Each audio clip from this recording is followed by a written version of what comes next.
اس لیے کہ آزاد کشمیر کے الیکشن کمیشنر کو پہلا مینڈیٹ یہی ہوگا کہ امان اللہ کو اس کے پارٹی کو جیتنے مت دو. وہاں فارورڈ کوٹا کے بیلٹ باکس کوٹری سے نکلتے ہیں. وہاں 11 کروڑ روپیہ کسی زرداری مرداری کو رشوت دے کر آزاد کشمیر کا صدر بنا جاتا ہے, پرائم منسٹر بنا جاتا ہے. مجھ سے وہ چیزیں نہیں ہوتی.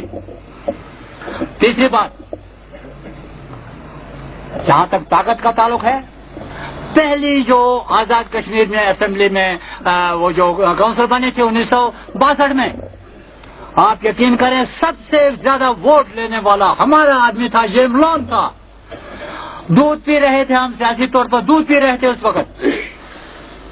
لیکن جہاں آپ دیکھیں ہم اقتدار کی طرف گئے, ہم عتیق الرحمان بن جائیں گے, ہم سلطان محمود بن جائیں گے, ہم خالد ابراہیم بن جائیں گے. میں تینوں میں سے کوئی بننا نہیں چاہتا. میری منزل آزادی ہے, ان کی منزل خوشی ہے. جو ہی انسان اقتدار میں آتا ہے تو وہ پوری کنسنٹریشن. ایک دفعہ وہ آیا تھا راجیو گاندھی آیا تھا.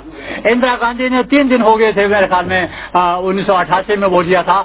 یہ ہو گئی اپنی وہ سارے کانفرنس تھی, اس میں آیا تو ڈپٹی لگی میری اور سردار قیوم صاحب کی اس کے لیے میمورنڈم بنانے کے لیے. میں سردار قیوم سے ملنے گیا کشمیر ہاؤس, تو وہاں اس نے کہا پیچھے باہر یعنی پولیس لگی ہے, ہو سکتا ہے تمہارے سو جاؤ, تم یہاں ہی رہ جاؤ اس کشمیر ہاؤس میں. تو وہ وی آئی پی روم ایک دے دیا مجھے. آپ یقین کریں صبح سویرے میں بھاگ گیا وہاں سے کہ وی آئی پی روم کے جو جراثیم ہے عیاشی کے, وہ جراثیم کہیں مجھے نہ لگ جائیں, میرے ذہن میں کہیں یہ نہ آ جائے یہ وی آئی پی روم ہمیشہ کے لیے میرا بن جائے. میں صبح سویرے وہاں سے بھاگے. اقتدار ہمارا یہ نہیں ہے. میں آپ کو ایک چھوٹی سی بات سناؤں. میں سری نگر میں پڑھتا تھا, مقبوضہ کشمیر میں تھا. میٹرک کا امتحان دیا میں نے. پوری ریاست میں مسلمان لڑکوں میں فرسٹ آیا. ایسے پہلے 20 میں سے آپ دیکھیں وہ جو کچھ دوست ہمارے آزاد کشمیر میں بھی ادھر ادھر بھی پچھلے سال ایک صاحب یہاں بھی آئے تھے جو انڈیا کی بڑی باتیں کرتے ہیں, بڑی تعریفیں انڈائریکٹلی ہوتی ہیں.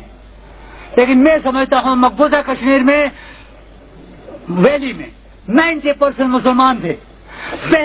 پہلا امتحان تھا اس یونیورسٹی کا, اور یعنی واحد آدمی, اکیلا آدمی میں تھا فرسٹ 20 کی لسٹ میں. یہ حال تھا اس حال میں مسلمانوں کا. میں جب امتحان دینے گیا, وہ اس کے سرٹیفکیٹ لینے گیا ہے اس کے ہندوارہ ہائی اسکول میں, وہاں سے لیونگ سرٹیفکیٹ لینے کے لیے. میرے ایک استاد تھے وہاں, قاضی صاحب. وہاں 47 کے بعد کی بات ہے, 50 کی بات ہے, اسٹاف بھی بٹا ہوا تھا. اچھے مسلمان اسٹوڈنٹ کے مسلمان ماسٹر اس کی سپورٹ کرتے, ہندوؤں کے وہ کرتے تھے. تو میرے ایک استاد تھے قاضی صاحب, تو وہ باہر تک نکلے ساتھ گیٹ تک. گیٹ میں میرا ہاتھ کان پکڑا, اس طرح کھینچا اس نے میرا. آج میں محسوس کر رہا ہوں وہ قاضی صاحب آج میرا کان کھینچ رہے ہیں, کہہ رہے ہیں بیٹے یہ انسان کی خوش قسمتی ہے یا بد قسمتی کہ وہ اس دنیا میں ایک بار آتا ہے, جبکہ اس کے لیے بہت سے راستے ہیں.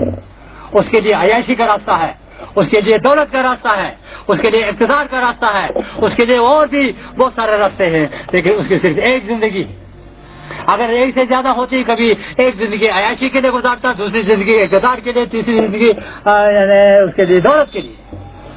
اور انسان وہی ہے جو اس دنیا میں کچھ کر کے جائے, اور اس کرنے کے لیے جو ہے نا خدمت خلق جو ہے وہ بہترین راستہ ہے. اور ایک محکوم قوم کے لیے خدمت خلق کا بہترین جو طریقہ ہے وہ تحریک آزادی میں حصہ لینا, اس دل کی گہرائیوں سے خلوص سے حصہ لینا. میرے اس ماسٹر صاحب کی, وہ میرے والد کی جگہ تھے, میرا وہاں کوئی نہیں تھا, ساری فیملی اس طرف تھی. وہ میرے یعنی گارڈین بھی تھے. آج بھی مجھے یاد آ رہا ہے جب بھی مجھ پر کوئی مصیبت آتی ہے. کبھی کبھی ایسے حالات ہوتے ہیں کہ یہ سب کچھ چھوڑ چھاڑ کے بھاگنے کو دل چاہتا ہے. جن لوگوں کو میں نے پڑھایا یا یعنی لک آفٹر کیا کراچی کے اسکول میں یا کہیں اور, وہ کہاں سے کہاں پہنچ گئے. ذہنی طور پر یعنی دنیا داری کے طور پر, دولت کے لحاظ سے, اقتدار کے لحاظ سے بہت ہو گئے. میں یہاں ہی ہوں, آج میں مر جاؤں تو شاید یعنی کفن بھی کوئی اور ڈالے گا. لیکن مجھے فخر ہے آج میں مر جاؤں تو بیلے میں ٹانگیں پھیلا کے ماروں گا، اس لیے کہ میں نے اپنے زمین کے ساتھ کبھی دھوکہ نہیں، اور زمین سے دھوکہ کیے بغیر اقتدار حاصل نہیں ہو سکتا ہے جناب والا۔ اپنے اللہ سے دھوکہ کیے بغیر، اپنی زبان سے دھوکہ کیے بغیر، اپنے دل سے دھوکہ کیے بغیر یہ دنیائی چیزیں نہیں ملتی ہیں۔ تو میں سمجھتا ہوں کہ آزاد کشمیر کے سلطان ابراہیم سے کہیں زیادہ بہتر پوزیشن میں ہوں۔ میں جاتا ہوں تو شاید بس میں چلا جاؤں تو اس کے پیچھے بقول اس کے بڑا مزہ آتا ہے، آگے پیچھے جڑے وہ ٹوٹا لگا ہوتا ہے ان کا گاڑیوں کا۔ اس لیے مجھ سے میری ایک ہو سکتا ہے آج کی دنیا میں کبھی کبھی کہتا ہوں، اپنے ایک دوست بھی کہا کرتا تھا، کبھی کہتا ہوں کہ مجھے 50 سال پہلے پیدا ہونا چاہیے تھا یا 50 سال بعد میں۔ 50 سال پہلے اس لیے کہ وہاں اخلاقیات، وہاں اصولوں، وہاں بہت ساری نظریات کی باتیں ہوتی تھی۔ آج کل پیسے کی باتیں ہوتی ہیں، آپ کا آج اقتدار کی باتیں ہوتی ہیں، آج شہرت کی باتیں ہوتی ہیں۔ اس لیے جہاں تک اقتدار کا تعلق ہے ٹھیک ہے، وقتی طور پر ڈفیکلٹیز ہیں۔ ہو سکتا ہے کہ میں اگر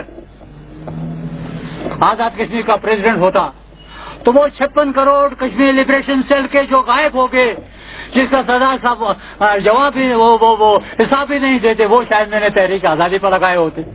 یہ ایک فائدہ تھا، لیکن اس فائدے کے لیے جو مجھے قیمت دینی پڑتی وہ اس فائدے سے بہت بڑی قیمت ہوتی۔ اور کوئی سوال جناب؟ یہ